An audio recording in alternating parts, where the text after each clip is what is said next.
Alrighty, hello everybody. How you doing? Okay, so we're here today again, back talking about Scottish independence here over on my Doctor Who channel, and today is going to be something interesting. There's been a statement made by a Westminster MP recently that is quite frankly shocking. Well, maybe not so shocking because I mean, obviously, from what I can see, things get said like this on a fairly regular basis regarding Scotland. Personally, that's what I've been noticing. But anyways, so we're going to show this today.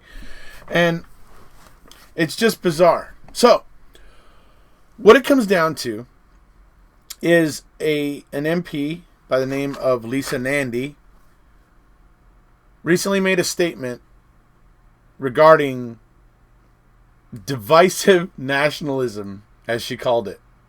Okay? And what she's referring to is basically Scottish independence.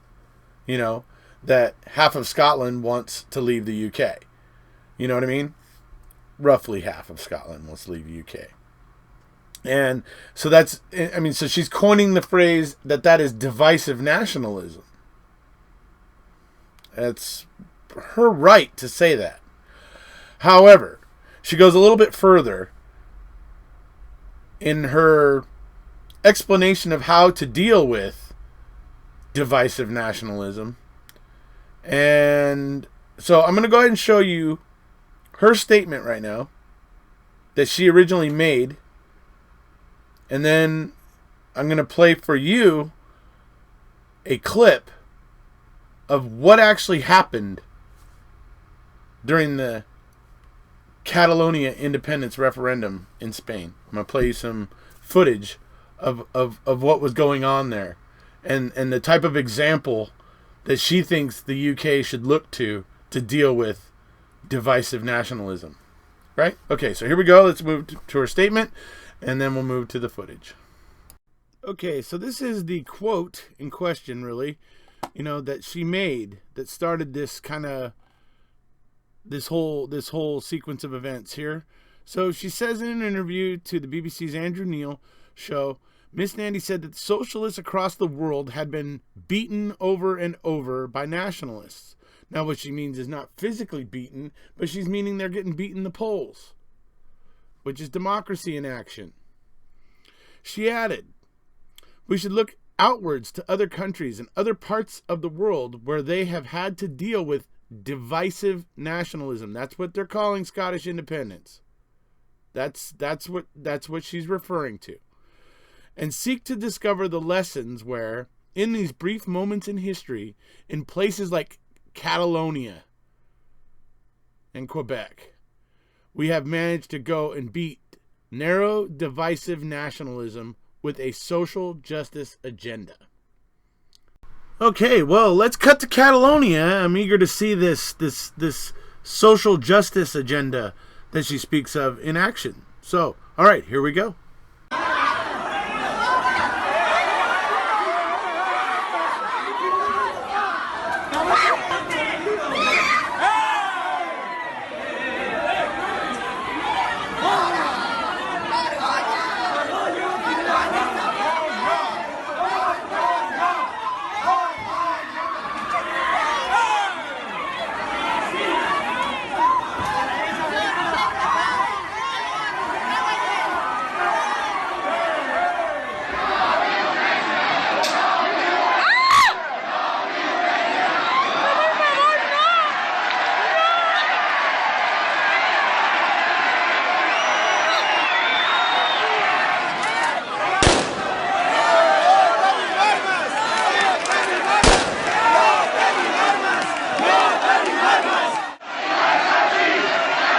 De repente han cargado de una manera salvaje. Y nada, seguiremos luchando por hoy. Abuelos, niños, mujeres, todos llorando, todos sufriendo. ¿Y por qué? Solo por querer votar, por querer democracia, por querer ser una persona normal, con derechos humanos, ¿sabes?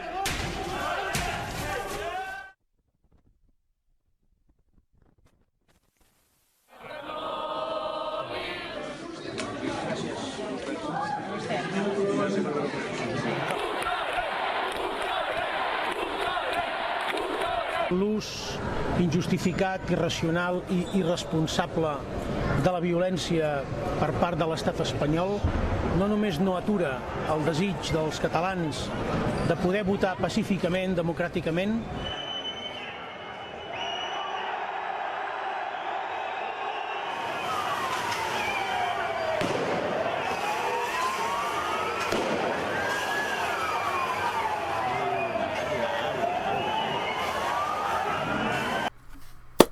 Okay, so you saw the statement from her.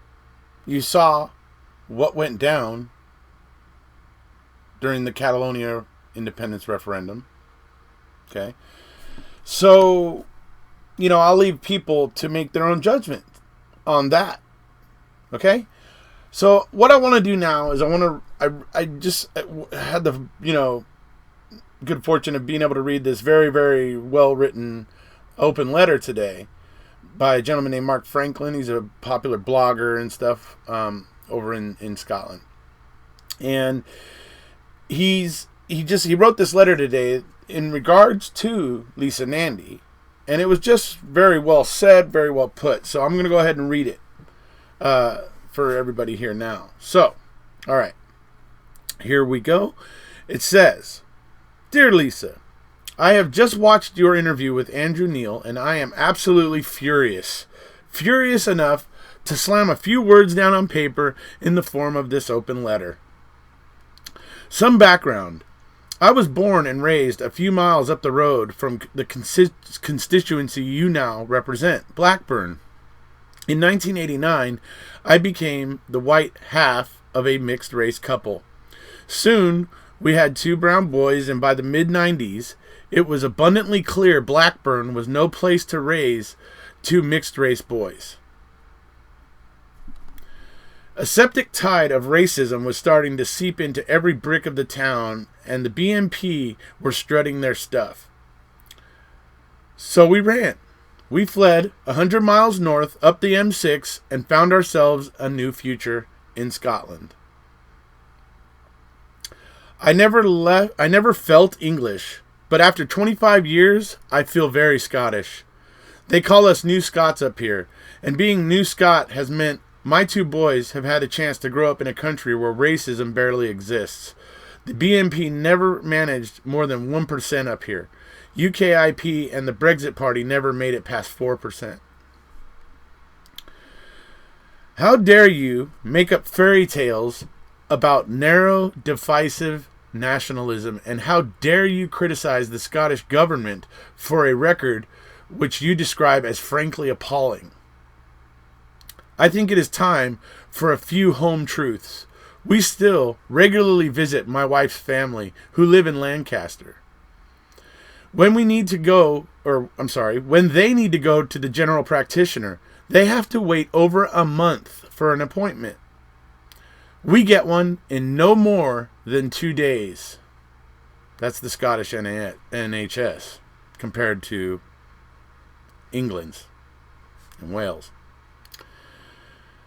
When they pick up their prescriptions, they pay through the nose. Ours are free. When we park, it is free.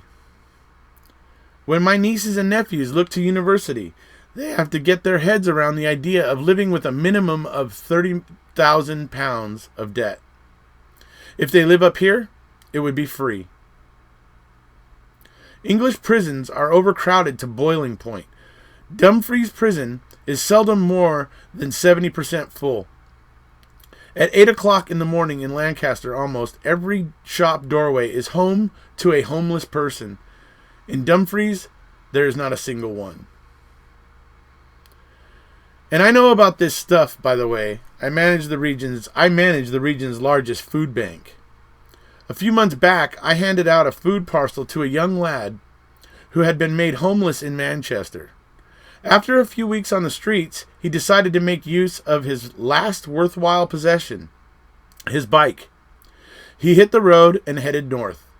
He stopped at town after town to apply for a bed for the night, and he was turned away every time.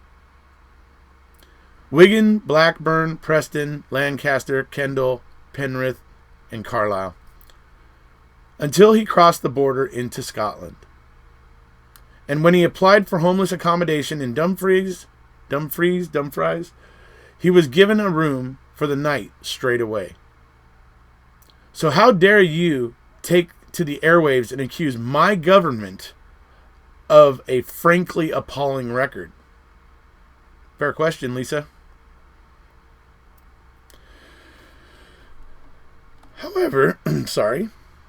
However, that statement pales in insignificance in comparison to what you had to say about our demands for a second independence referendum. You suggested the UK should look to other countries for some clues on how to deal with narrow, divisive nationalism. And you actually cited Spain's handling of Catalonia as a shining example. As a New Scot, I have come to be a fervent supporter of the dream of independence. In the 2014 referendum, I took the yes side in many debates. Over the years, I have written lots of blogs on the subject, and nearly 1 million readers have read them. I guess it is fair to say I wear my heart on my sleeve. I am allowed to do this because I live in a country where free speech is still allowed and tolerated. And every time I post a blog, I feel lucky and take a moment to remember all those who paid a heavy price for fighting to free the nations from the rule of London. In Ireland, in India, in Aden, in Israel, in Kenya, in Ghana, it's a long, long list, a shameful litany of imprisonment and beatings for those who dared to defy the London masters. You seem impressed by the Spanish government's handling of the Catalan independence movement. Well, I'm not. If I was posting my blog in Catalonia, I would be in prison by now, and if I had joined a march for independence, I would have been beaten within an inch of my life by Spanish riot police, and by now, my leaders would either be living in exile or imprisoned for years. And this is how you think the likes of me should be treated. This is the shining example of good practice you feel the Westminster government should aspire to. Well, shame on you, Lisa Nandy. No wonder your party is down to 1 MP in Scotland. Can you naysay him? Because, seriously, the Labour Party is down to 1 seat in Scotland.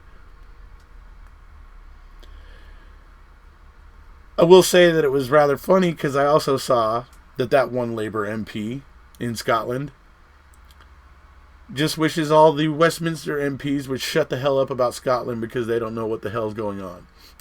Essentially, I'm paraphrasing, but that's essentially what he said. You know, where he was like, didn't want to have to deal with this and stuff like this.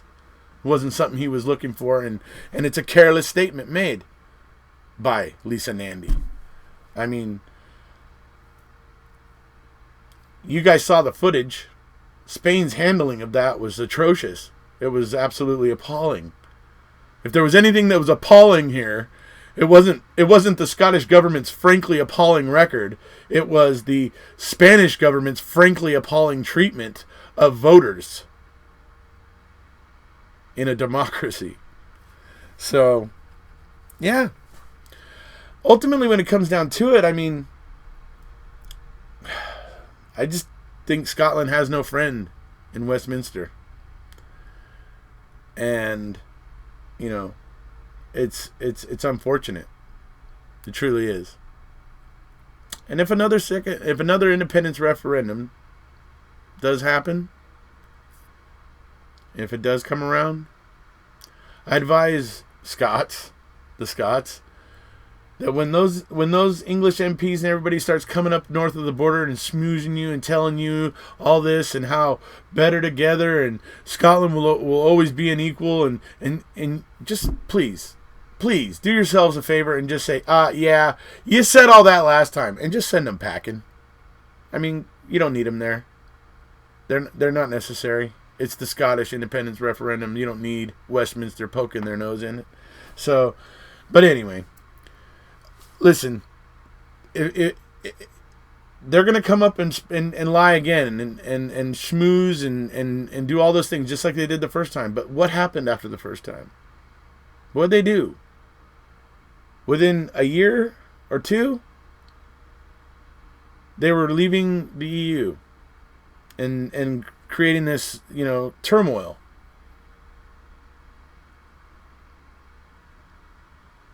Scotland didn't vote for leaving the EU. 64% of the Scottish people voted that they wanted to remain in the EU. This is why I say, for whatever you want to think or feel about this, the fact of the matter is when you look at this, Scotland and Westminster are just going in different ways, different directions. They just are. And, obviously Westminster is going to fight, and they're not going to want to give up. They don't want to fragment their kingdom. But they also don't want to give the Scots the respect they deserve, in my opinion. To number one, you come down there telling them that they'll be equals, and then you initiate something like Brexit, which is a huge change, and then you lock them out of the negotiations of it. Is that something that you do for equals? And I'm not saying, anything here other than, is that what you do for equals?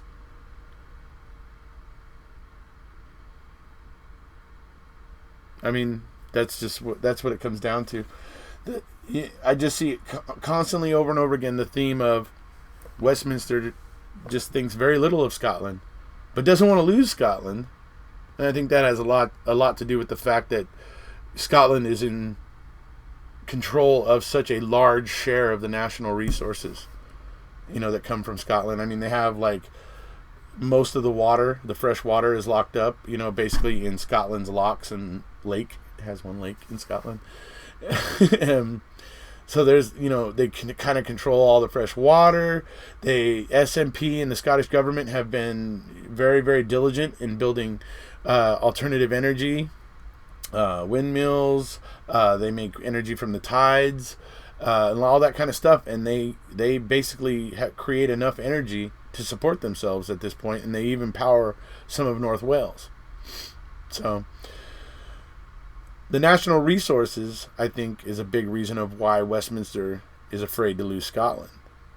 It's just some of my thinking out loud. Obviously, you guys know I'm still absorbing all of this, but trust me, if Westminster MPs are going to start coming out and suggesting that things like happened in that things that happened in Catalonia, that's the example to look to. I'm going to honestly say to the Scots, I think you're better off on your own if that's the case. But anyways, that's about all I had to say today. I wanted to point out a couple of those things, and like I said, that letter written by Mark Frankland was just absolutely brilliant. It was just very well said, and he just points out, the disingenuousness, or the disingenuous nature of Lisa Nandy's statements, which was interesting. So my hat's off to Mark, and obviously, no, that is not an example we should be looking to in any of our democracies. Really kind of shameful for Spain that happened. Personally, it's kind of a stain, really. That's not what should be happening in democracies, and it's a scary thing to see happening. Even though it's not in my own home country, it's still scary to see that happening. So, anyways, that's about it, folks. If you haven't already, please hit subscribe, and we'll see you.